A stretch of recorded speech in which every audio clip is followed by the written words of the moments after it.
Hey, welcome to episode number 48 of the Brave Widow Show.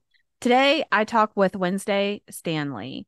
We talk about gratitude and grief. We talk about finding your why and your purpose in this next chapter of life. And we talk about how faith and God plays a role in your grieving and healing journey, or at least how it did for the two of us.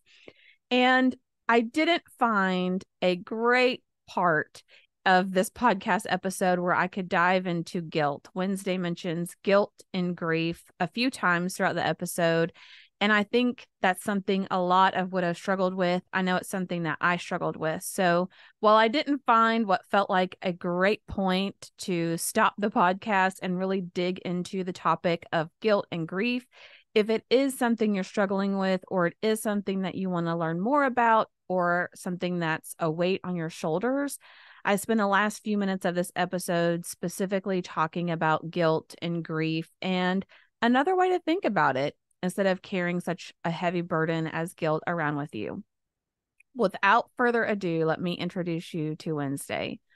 She is a 49-year-old gymnastics coach. She has two daughters and a stepson, one granddaughter, and married the love of her life at 21. They were married for 27 years. And yes, I asked her what the secret to a happy, successful marriage of 27 years is, and she does give the answer. Her husband died 3 days after her 27th anniversary, and she's a faithful follower of Christ. And of course, we'll put her social media links in the show notes if you would like to learn more about her and to connect with her. All right, let's dive in. Hey everyone, welcome to another episode of the Brave Widow Show. Today I'm here with Wensday Stanley, and I'm so excited to have her on the show. Wensday, welcome, and thank you for coming on the show today. Thank you for having me.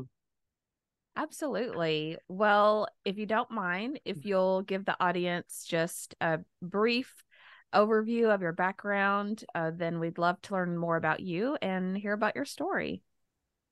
Okay. So I am a gymnastics coach. I've coached for 35 years. Met and married my husband when I was 21, and we were married for 27 years. I have two children and a stepson. I have a 15-year-old granddaughter and lots of cats now. And a Oh few no, dogs. how many cats? How many cats is it? So, so I have two that live inside, but somehow I've adopted five that live outside. And one of them was pregnant 3 days ago, and yeah, she doesn't look pregnant anymore. So I don't know where the kittens are. You may have a few more now. Maybe. Okay, so I guess my background. I mean, I grew up in the same neighborhood with my husband, but we are 10 years apart. And we actually have kind of a little funny story about how we came to know each other. He and his brother used to, I guess, hijack my dad's security patrol in the neighborhood when they were little. And they would drive around with my dad. And so, like, he knew who my dad was. And they used to terrorize my dad, saying, when we grow up, we're going to buy the house that's right behind y'all. And we're going to move there. And we're just going to be partiers all the time. And my dad was like, yeah, that's not going to happen. So fast forward 10 years, oh, I guess no, more than that. Or I don't know. Years and years later, my now sister-in-law called her husband and said, I found my dream house, my perfect house, the house I want to live in. And so he goes, cool, what's the address? And she says the address. And he goes, all right, let's go by and look at it. And he pulls up and he says, no way. No, because Tommy Schlitzberger lives right there. So we are not moving into that house. And she was like, yes, we are. And so eventually they did. And my husband actually helped move them in, and they're identical twins. So I was walking out of my parents' house one day, and I was like, hey, Stacy. And he's like, my name's not Stacy, it's Tracy. And he got in his truck and he drove off. And I remember thinking, man, what a jerk. And so weeks and weeks went by, and we met each other a few times, and we went on our first date in December, end of November, beginning of December, and we were married in August. And so it's just kind of a funny little thing. So when people in our neighborhood found out that I was marrying one of the twins, they were like, Aren't y'all like a little bit of age difference? A little, but it worked. It worked for us, obviously, for 27 years. But I was working in the church. I was a youth director for when I met and married my husband, and did that for many years. And unfortunately, was disenchanted with the governing church. And so I went back to my roots, which was gymnastics coaching. And so I'd always done that from the time I met my husband until now. I've always coached gymnastics. And I love it. I love working with kids. I love being that person that can be that source of inspiration for people sometimes. We are heavily involved in the Houston Livestock Show and Rodeo. I actually help with a committee that services all the cowboys. And so we make sure that they have breakfast, lunch, and dinner the whole time that they're there for competition, which is 3 weeks here in Houston area. So my husband and I had what I would tell people was a love affair. I loved him every day that I knew him, and did everything I could to spend as much time with him as possible, even though we worked opposite shifts. So he went to work first thing in the morning and obviously coaching gymnastics. My shifts were generally in the evening and afternoons. So we try. Yeah, I have to ask you, 27 years. I was 1 month shy of 20 years. That's a long time. Like, what? What do you tell people is the secret to having a marriage that lasts 27 years? For me, we never stopped dating. So that's what I was going to say, is that we had to be very conscientious of spending our time together, and making sure that we spent time together, to the point to where, like, some of the guys on his cook committee approached him one time and they said, "You take your wife everywhere." And he was like, "Yeah, she's my best friend." And so we really were each other's best friends. And we did do everything together, which is a positive, and now in retrospect is also kind of a negative, because we did everything together. There weren't a whole lot of outside people for me to really lean on in the time that I needed them. And so I kind of had to find my way. Yeah. And so I'm curious. So for me, what I found was my identity was really intertwined with my spouse's. And so 100%. it's like you're having to recreate who you are and rediscover that. Did you feel the same way? 100%. I mean, like, I didn't, and that's exactly it, is I didn't know who I was anymore. I didn't know who I was without him. And everybody was like, "Oh, well, you're so strong," or "You're so this," and "You're so that." And that is so great for people to feel that way. But when you don't feel that way, it's really difficult to find yourself. And it took me, I'm on so many different widow groups, and I read so many different things. And I'm not heartless or non-empathetic to other people's, or unsympathetic to other people's trials and tribulations. But for a while, I had to get off of one of the widow sites, because all it was doom and gloom and sadness. And when you're trying to dig out of that hole, being surrounded by that doesn't help you find your inner person or who you are anymore. Having people tell you, "Oh, it's going to get better," or "It gets better. You just give it some time, and you'll move through it, and it'll be fine. It'll get lighter." And I've had to tell people, I spent a lot of introspective time afterwards. And one of the things that I did is I started walking every morning. And even though my dog probably needed to be walked way before all of this started, I started with my dog and started taking her on walks, and we walked every morning. And I would just put praise and worship music on in my head, and be walking with the dog, and listening to God speak to me. And it was almost miraculous. Every morning God played a different playlist for me that seemed to target how I was feeling that morning. Whether it was a song that says, "Keep your eyes on me," or "Let yourself go, and I'm going to hold you through this storm." And because there were some days where it was easier to walk, and other days when it wasn't so easy to walk. But I knew that I had to do something for me, something that got me away from everyone because our personalities or our lives were so intertwined. I think everybody thought I was suicidal. Everybody was so scared to leave me alone. Nobody wanted me to be alone, to the point to where my 25-year-old daughter moved into my bed and was sleeping in my bed with me every night. And it took me a couple of months to finally look at her and say, do you think there's going to be a time that you find that you need to be in your own bedroom? Yeah. I think I need some alone space, because like even at that point I couldn't grieve freely because she was in the bedroom and I was worried about upsetting her more. And so I would go sit on the toilet and cry if I was feeling overwhelmed. And so like trying to rediscover like how to move forward. And that was kind of one of the things is I'm a researcher.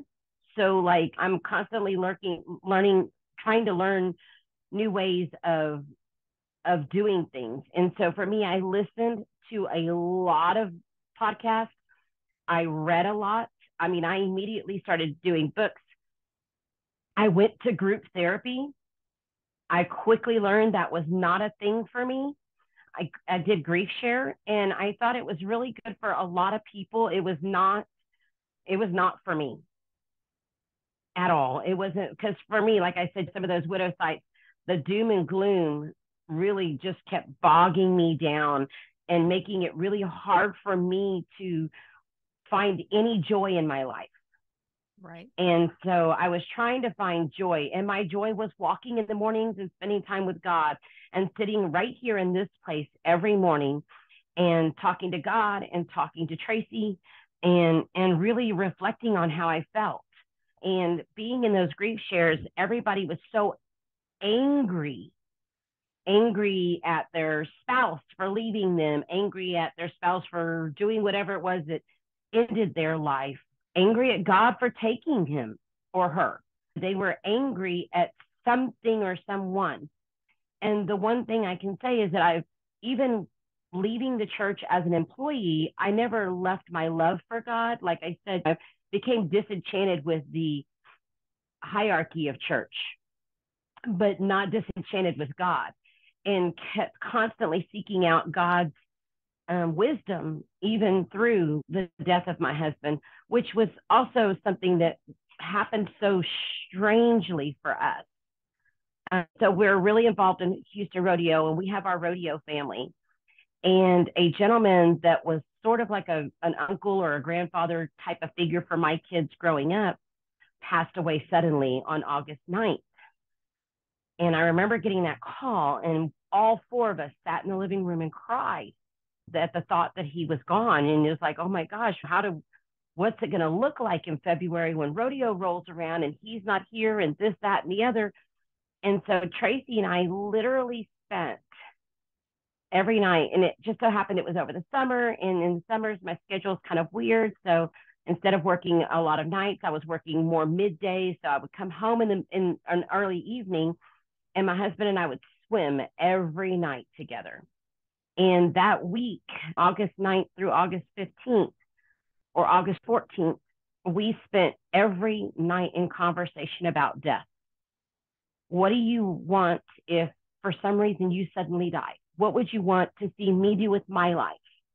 And then what would I want to see you do with your life? And what do we expect for the girls? And what do we have going forward?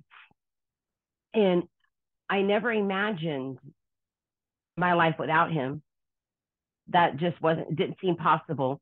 But that week, our eldest daughter was supposed to move on Friday on the 20th to Austin, Texas, and start her life as a young adult.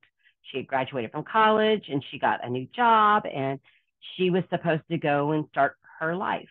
Our youngest daughter was beginning her junior year of college, and so she was not going to be home. And so we were going to be true empty nesters. Nobody in the house anymore. You know, we were going to be alone. And I just remember thinking that night of August 15th and praying to God. We prayed about being empty nesters, but I never prayed for this. This was not the empty nest I wanted. I didn't want to be alone per se. But what ended up happening was my 25-year-old relinquished her job and stayed home. And so, because like I said, everybody was very, very, very fearful of me. Our anniversary was on the 12th of August. And usually the man makes it all about the woman, the spa day and taking her out to this and that. And we had made a conscious effort to stay home and do a staycation that week instead of, because our girls were leaving. And I planned for him. I took him to the spa, got he had his full like hot beard shave and ears and nose and everything was done. And then we did an Astros game that night. And we spent the whole day eating because in Houston in August that week, it's restaurant week. So everything is like, there's lots of special prices and special this and that for restaurant week. And so we did that. And so we went and had escargot. We did all the fun stuff that we would do as a couple. And it made the day completely about him. And then on Saturday, our girls gave us ghost hunting tickets. And so the girls and my husband and I drove down to Galveston and we went ghost hunting on the island.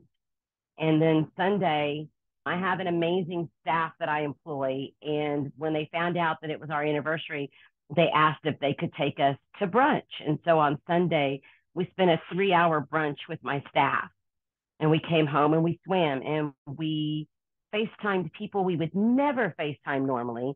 And he actually got to FaceTime with his dad that night. And we went to bed about 9 o'clock that night. And then he woke up the next morning and said, I just don't feel very good. And I thought, we've been traveling all weekend. We've been going here, there, and everywhere. Either ate something bad or he contracted like COVID or the flu or something. And he threw up in the bathroom, and I'm a little sensitive to vomit. So I got up and left the bedroom, and I went into the living room and sat there. And I remember hearing something, but I thought, of course, it was a cat or a dog knocking something over. So I didn't give much thought to it. And then I got up about 5 minutes later, and I went into the bedroom, and I found him on the floor. And so immediately began trying to flip him over. And my husband was not a little man. I'm little. I'm 5'2". My husband was 6'3" and a very, very large man. But I began screaming, and both of my girls woke up. And so the three of us flipped him over. And the girls, I immediately called 911, and the girls started CPR. And I feel like the timeline sounds like it was like so long, but I mean, it like all happened so quickly. I just can't even describe how fast everything happened. And immediately on the other phone, after 911 was on its way and talking us through CPR, I called his twin brother, and they live close enough that he pulled up maybe 15 seconds after EMS got here to be here. And so they worked on him for about an hour. And I think that they were really trying to make us feel good when they said, oh, y'all gave him a chance. But I don't know that that's really what I truly believe. But it was just so surreal for so long. And my sister stayed here for a week afterwards, really trying to field the situation, people showing up and unannounced or whatnot, and her kind of like running interference so that people didn't think that I was being rude, and she didn't want me inundated and those things. But just the days after Ingrid left and Grace had to go back to school a week after her dad died, and Bethany stayed here as much as possible with me, but she's 25 and has her own life. I have some high school friends that may have come around me a little bit since my husband died, but not very often. And when they found out what had happened, they kind of checked on me every now and again. And then finally, I guess about a month and a half after Tracy passed, they were like, have you been out of the house? And I was like, well, just for work. And then they were like, no, you need to get out. And I was like, well, I'm not ready. And they're like, you need to be ready. And for some reason, God put it on my heart that I needed to kind of spend some time with other people. And so they were like, well, let's just go dancing. It's light. You can have a drink or you don't have to. You can dance. You can not. You could just be around some other people. And so I did. And it was kind of like the spark that God was putting back in me, that I started going dancing with and without my friends, by myself. I wasn't dating anyone, so it wasn't like I was looking for a man or anything like that. I wasn't looking for that at all at that point in my life. And I just started dancing every night and walking every morning. I dropped 40 pounds in, I don't know, in a matter of maybe 5 months. Yeah. And then rodeo kicked in, and it just kind of, I just kept pushing myself to prayer time. I didn't let my prayer time go away. My prayer, my time to reflect, my time to think about what God wanted for me and what Tracy told me he wanted days before he died, which was to not live in sorrow. And that's why I think having all those stories, you want to hear everybody's story. I want to hear your story. I do. And I want to empathize and sympathize with everybody's individual story. But it became one of those, like on one of the widow sites, where you were fielding more of the suicidal stories of people. And I was like, I can't do that. Like my persona can't do that. That's not the person I am. I will tell you that you're valued, you are loved, God has chosen you, you have a purpose in this world. But like even in those grief share groups, those women and men didn't want to hear it. They were so angry, and I don't know how to help people not be angry. I know I'm very blessed that I was never angry. Yeah, I think you make some really good points in there. And one is that I try to encourage people here on the show is you have to find a community that has a view of hope and a view of we're on this journey to healing, and there's going to be days that are really hard and really Yep. bad, but we try to look forward with hope and we have something we're working towards. And you're right, a lot of them just don't have that positive outlook for the future. And it's hard when everyone in the group is still in that really volatile state and you don't have some people that have moved to that healing. I think one question I have for you that I get asked a lot is when you're a person of faith and you have a relationship with God, why do you feel like you didn't get angry? Like you didn't have that moment where you questioned why, or you got angry that God let this happen? What do you tell people who might ask you that?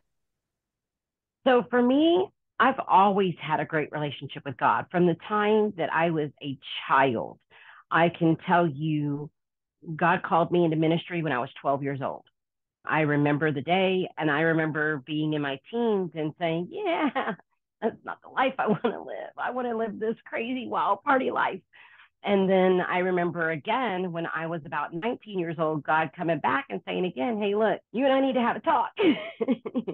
And he basically, I remember looking in the mirror that day and saying, man, are you proud of who you are? And looking at myself and saying, and I guess most importantly, is God proud of who you are? And when I couldn't answer yes to both of those questions, I sought my relationship out with God again, and really focused in on my relationship with God. It wasn't my relationship with God and Tracy. It wasn't my walk with God was different than Tracy's walk, and he was way more devout than I was. Like my husband was amazing, and he did his Bible studies every morning. He did. I mean, I prayed and worshiped, but I didn't. I was not like him at all.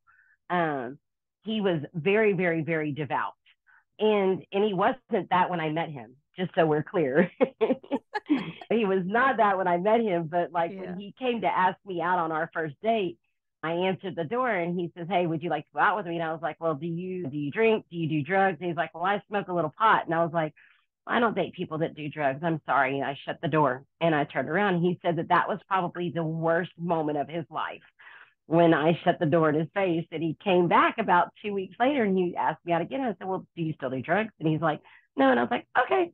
And so we went out after that. But it was really funny because that was part of his faith walk, was me shutting the door in his face and saying, so after our first date, when I realized I really did like him, I told him, I said, look, before we go any further, we're not going to have sex before we get married. And I'm not saying that I was a virtuous woman when he met me. I just knew where I was at that point, that we would not have sex before we got married, and that our lives were going to revolve around going to church. And I said, if you can handle those two things, then we're good. And so I believe that God, like, it wasn't all of a sudden that like I became a Christian and God all of a sudden was saying, oh, you can't ever get angry with me, or you can't ever have trials and tribulations because you're a Christian now and your life is perfect and you do nothing wrong and you're sinless and you're blameless and you're all these things. And I lived a life where I did things that I wasn't supposed to do and always turned back to God and asked for forgiveness. And he was always there for me.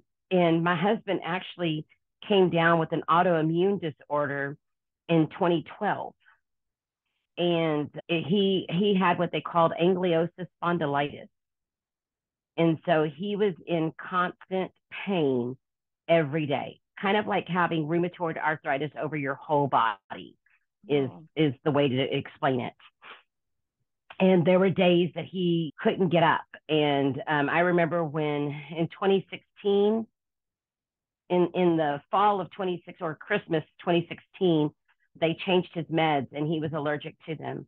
And so he ended up having a severe allergy to the Humira, and it paralyzed him on his left side of his body.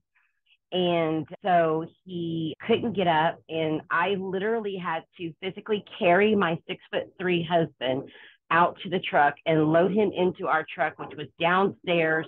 We had to go downstairs out of our house into the car, and then literally getting to the ER and them seeing me trying, little tiny me trying to muscle my husband out of the truck and into a wheelchair. Finally, people came and helped us.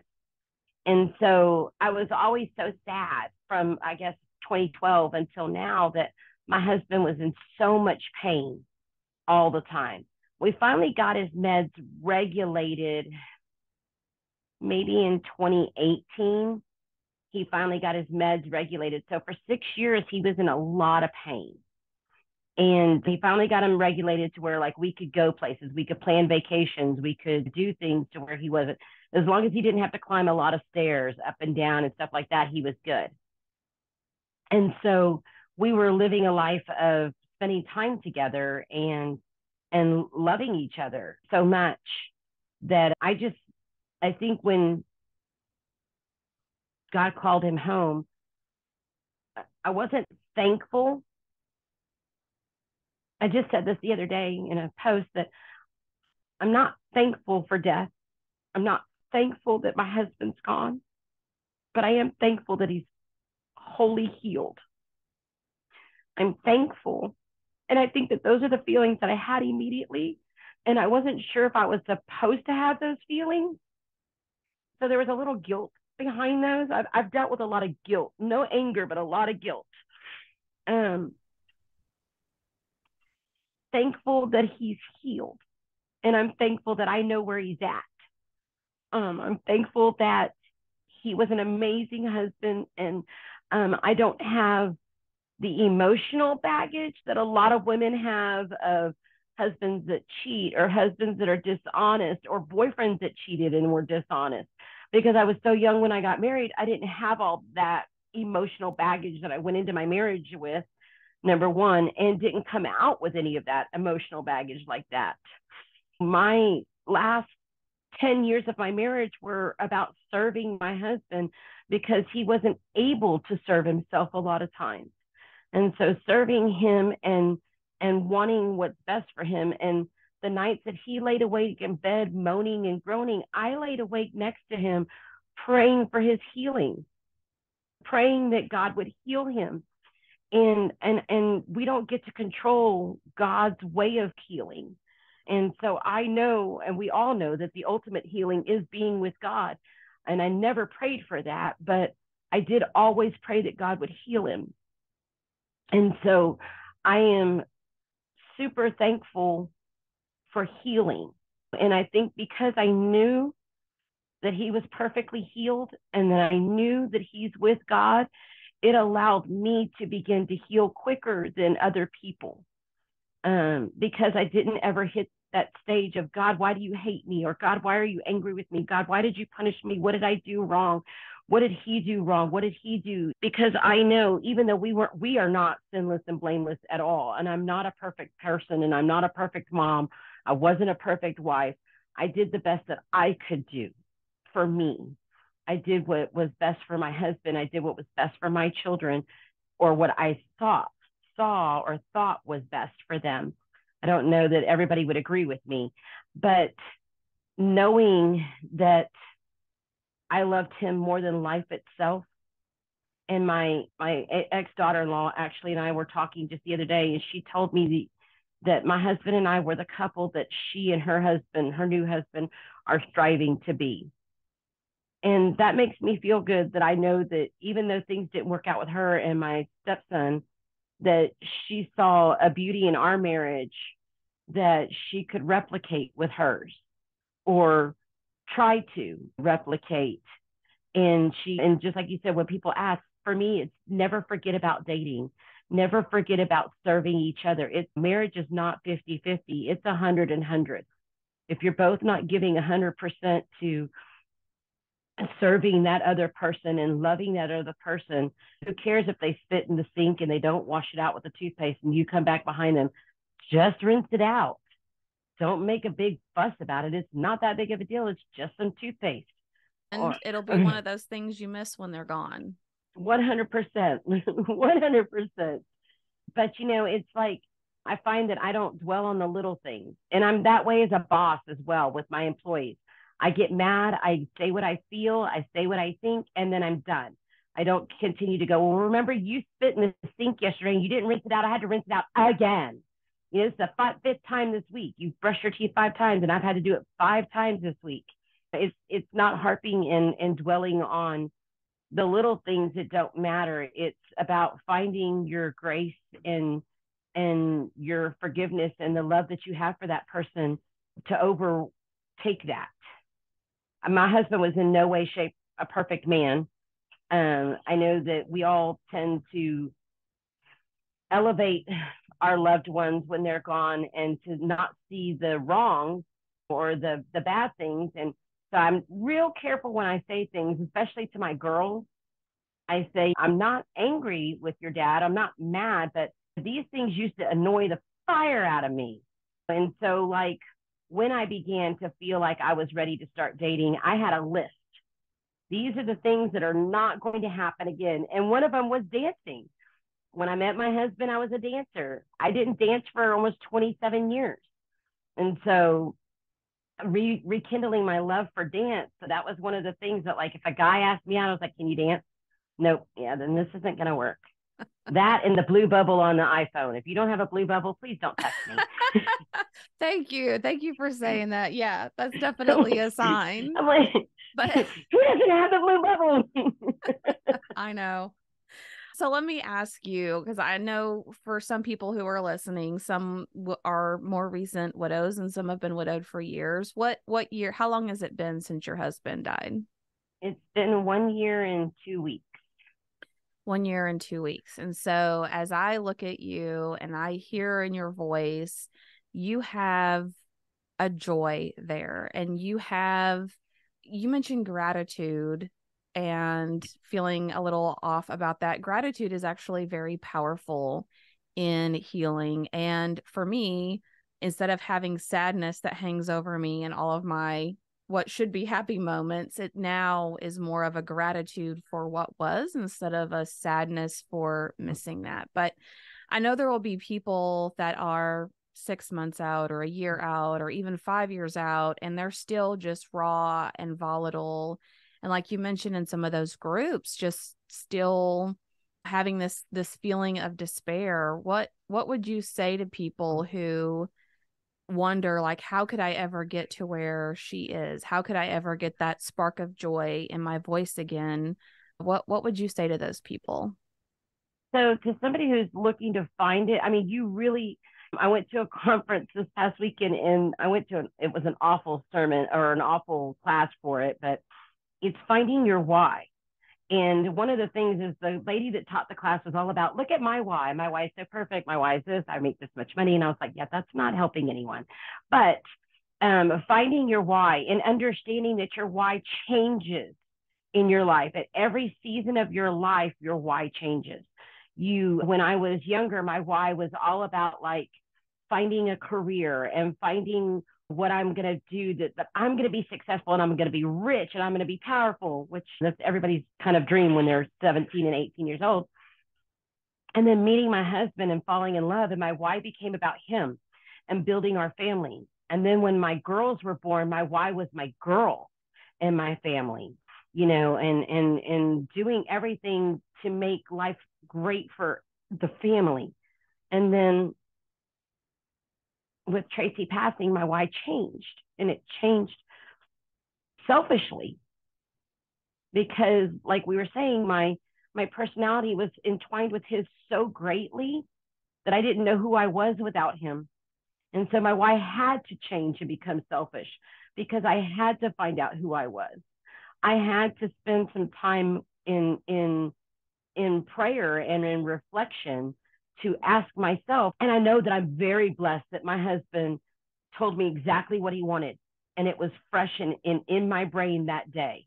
When I woke up that Monday morning and he was no longer there with me, that when everybody kept asking, what did he want? Well, I know because he said this, and this. And I know that it was kind of weird because that week he worked with his identical twin brother. He told his identical twin, hey, Wednesday and I've been having these talks. And he goes, I really want to make sure that she knows this is what I want. I've told her this, but she needs to be able to hear it from someone else. So knowing that my brother-in-law had my husband's wishes as well allowed me to, I'm not even going to lie. The guilt is still there. The guilt will always be there because everybody outside of the widow world thinks that your life should look like this. And they don't understand what's going on in here. And so the way to find my gratitude for me was just finding solace in prayer, in learning to worship God through my sadness, and then ultimately seeking out companionship for me helped a lot, and not sexual companionship, even though that's a huge issue for women. The widow's fire hits, and I found much like humor in looking at some of the other websites like Widow Humor or Widow's Island. And in those places where I would like read these stories and go, oh my God, no, oh no. Or find the laughter in things. People, like somebody just posted, they're like, how do you put out a widow's fire? And I'm like, you just don't even let it ignite. Let's like just, and so like everybody's got their place of where they are. And the dark humor has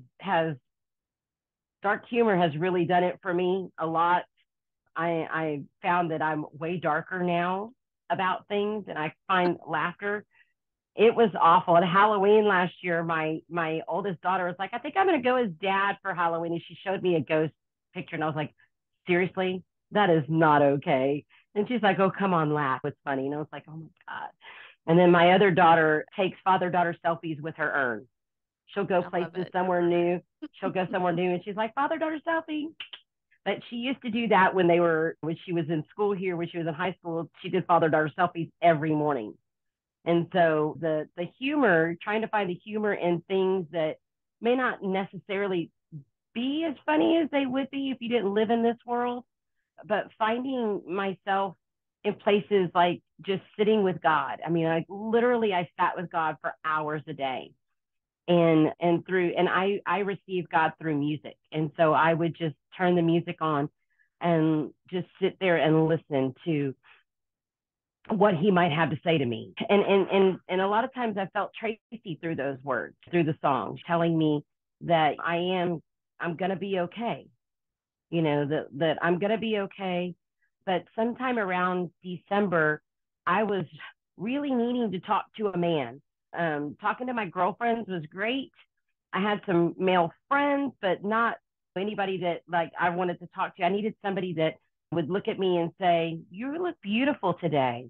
You're so sweet. You're so this. And so there was a gentleman that was friends with my husband and friends with me through rodeo stuff. And he and I spent 3 months chatting.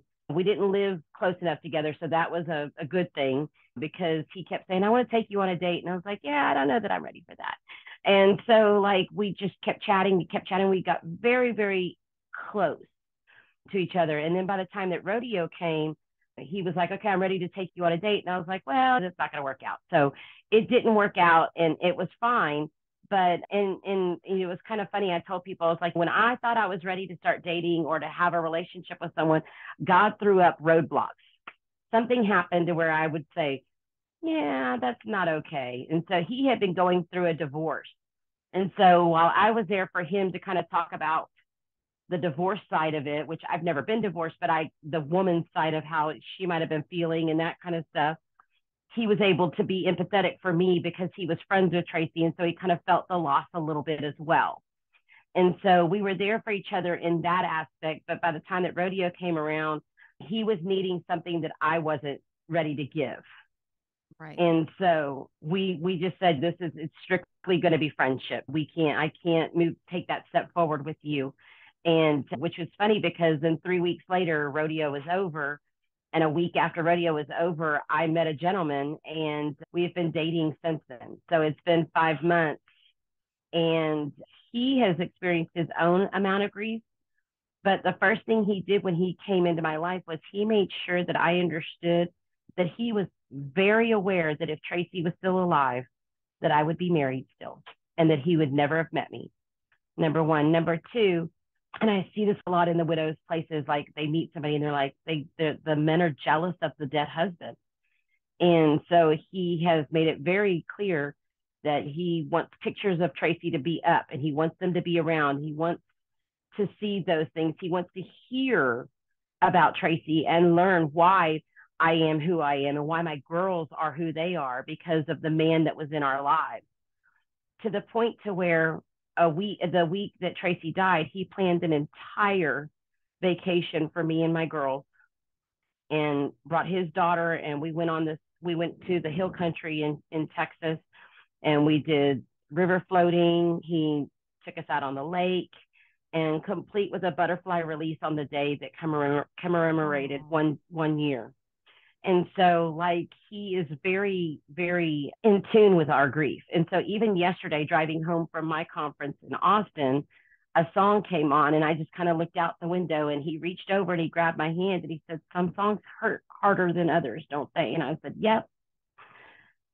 And I mean, just the tears, but it's like he has that knowledge, and finding somebody that can love me through that guilt and through that grief of finding somebody that cares about me for who my husband made me.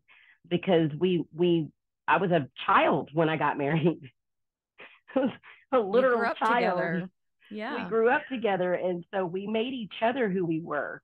And like we said, we keep going back to that because I was so young, our personalities were so entwined. And so the only issues my daughters have with the gentleman that I'm seeing is they're like, well, you used to do this and now you do this. And I'm like, well, because I did those things because that's all I ever knew. I didn't know there was all this that we could be doing. And so now that I know that there's these things, it's kind of like, I don't know if you've ever seen Runaway Bride, but in Runaway Bride, every time she got with a different gentleman, she took her eggs differently. So the first husband liked them sunny side up with hollandaise sauce on them or whatever it was. Second guy liked his to be over easy with just a little bit of salt and pepper. And the other one liked his scrambled. And then somebody else liked eggs Florentine. And so, like, the one thing that the reporter realized is that she didn't know how to find herself because she got into these relationships and it was always this. And this is what you do. And so coming out of a 27-year marriage, all of a sudden it was like, do I really like spicy stuff? Or did I just do that because my husband liked it spicy? And I find my stomach feels a whole lot better without all that spicy stuff. Or maybe I don't like wearing flip-flops everywhere or whatever it is, whatever the things are that you used to do because you just always thought that that's what it was supposed to be. I went through a phase of not watching TV because that's all we did. And we came home from work together and we sat and we watched TV.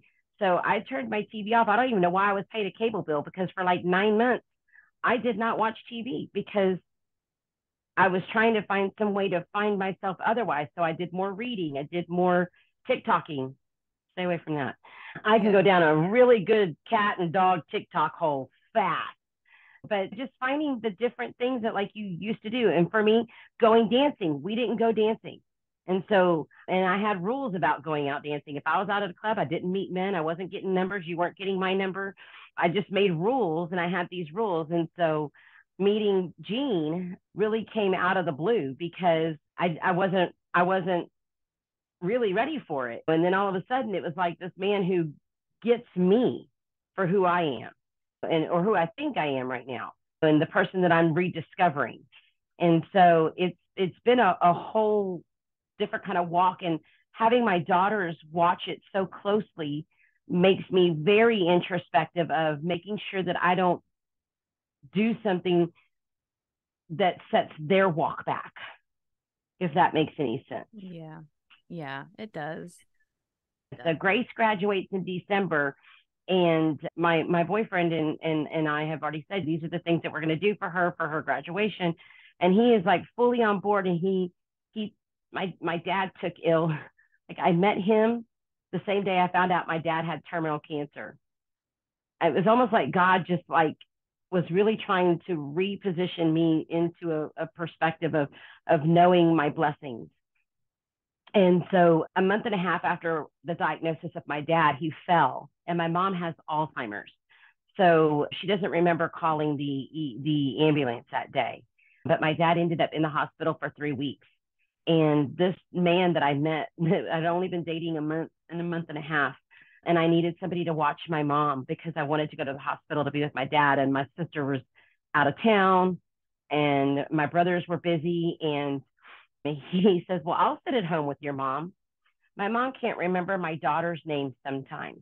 But let me tell you, he spent a week with my mom that week, watching her every day. And my mom now is like, every time she sees me, where's Jean?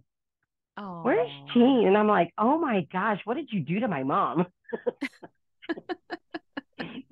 She can't remember who my kids are half the time.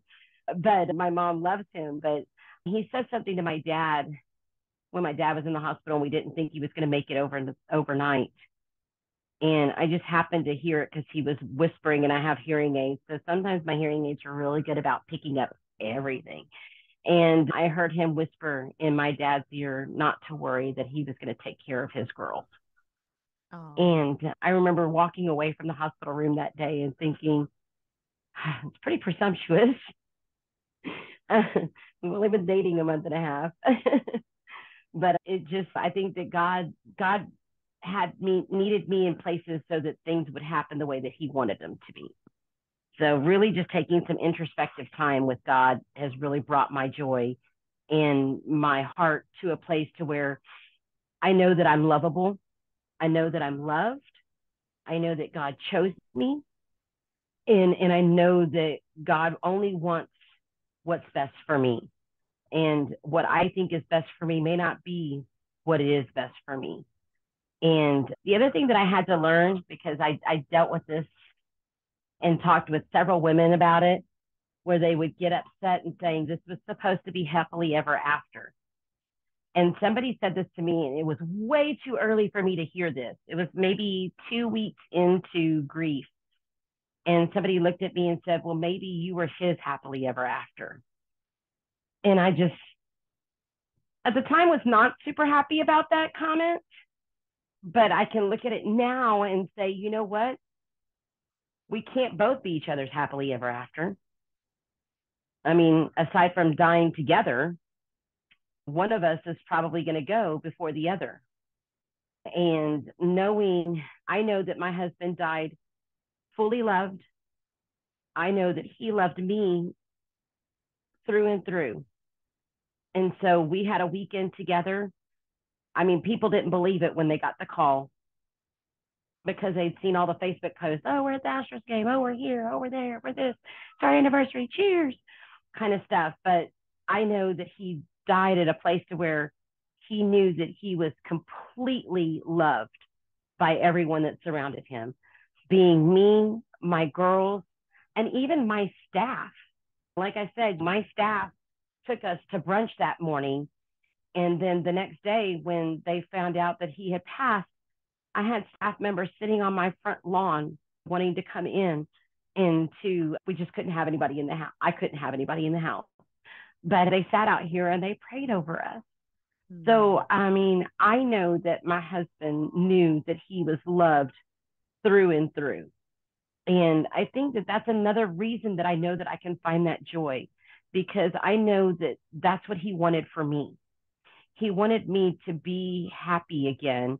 He knew that I loved him. And I'm not going to say I never went to bed mad, because that would be a lie. People say don't go to bed mad. I went to bed mad several times, but somewhere in the middle of the night, my foot would always make its way to touch him, just to let him know that I still love him. I may be angry, and I'll probably still be angry in the morning, but I do love you. So that's kind of where I'm at. Oh, well, I love it. It's such a heartbreaking but beautiful story. And I love the amount of faith that you've had, the gratitude you've had, the just positive outlook on how things can be, and that feeling of being loved and knowing that you're cared about, and that sometimes bad things just happen. And it's not because God hates us or doesn't want us to have a good life, but we live in a Absolutely. broken world and sometimes those things happen. But it sounds like you've really made a lot of progress just in 1 year. And I'm so glad That's that what you my have therapist people. said. My therapist was like, I don't understand where you're coming from. I'm like, I don't know either. But I think you made a really good point early on, which is healing is a choice, and healing takes proactive work. Like you Yes, researched, you read, you talked to other people, you tried groups and it wasn't for you, or maybe those groups weren't for you, but you made an effort. And there are a lot of people that will hear this that think that they do nothing and time's just magically going to make things better. But I think you're just a great picture of someone who, even a year later, can have joy and hope in your life again, when for many people, they may feel like that's never coming for them. But right. thank you so much for sharing your story. Thank you for having me.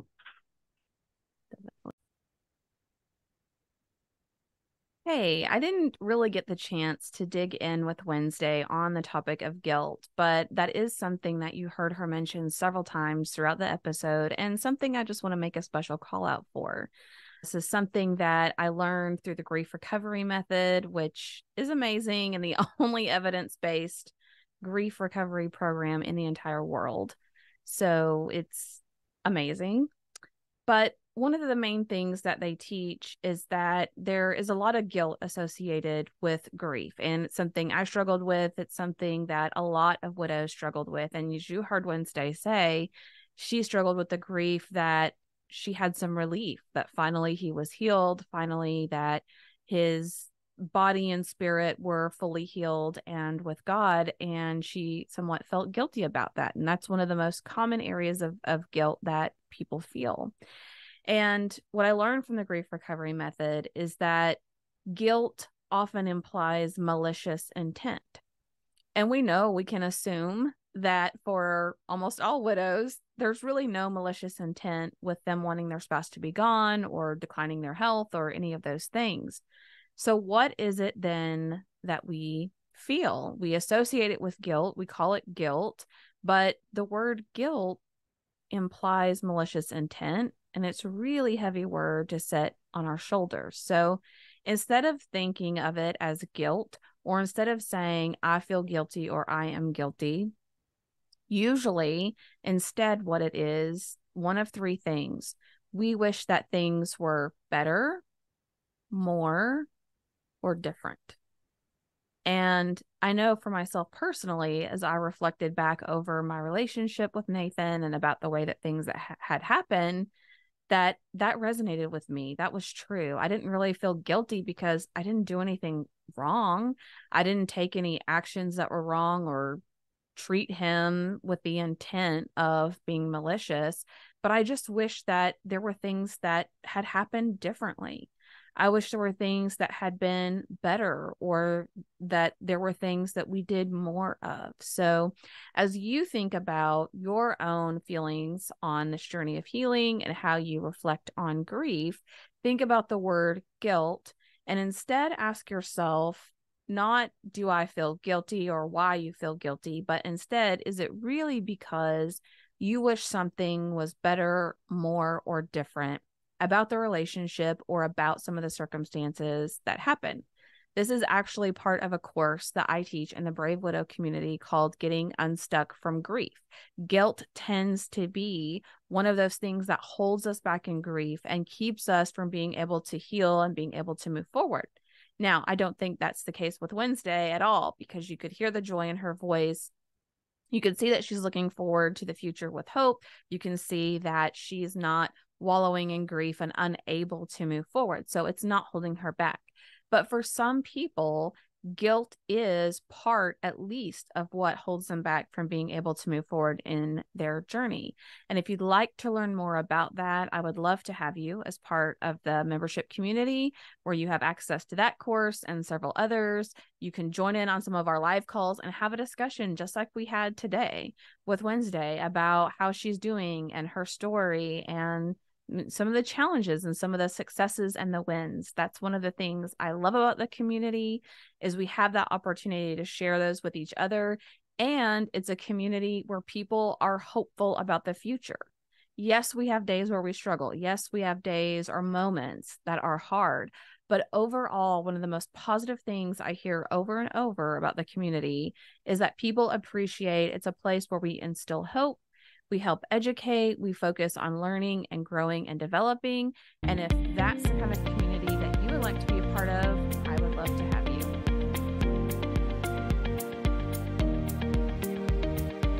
Hey guys, thank you so much for listening to the Brave Widow podcast. I would love to help you take your next step, whether that's healing your heart, finding hope, or achieving your dreams for the future. Do you need a safe space to connect with other like-minded widows? Do you wish you had how-tos for getting through the next steps in your journey, organizing your life, or moving through grief? What about live calls where you get answers to your burning questions? The Brave Widow membership community is just what you need. Inside, you'll find courses to help guide you, a community of other widows to connect with, live coaching and Q&A calls, and small group coaching where you can work on what matters most to you. Learn how to heal your heart, find hope, reclaim joy, and dream again for the future. It is possible. Head on over to bravewidow.com to learn more.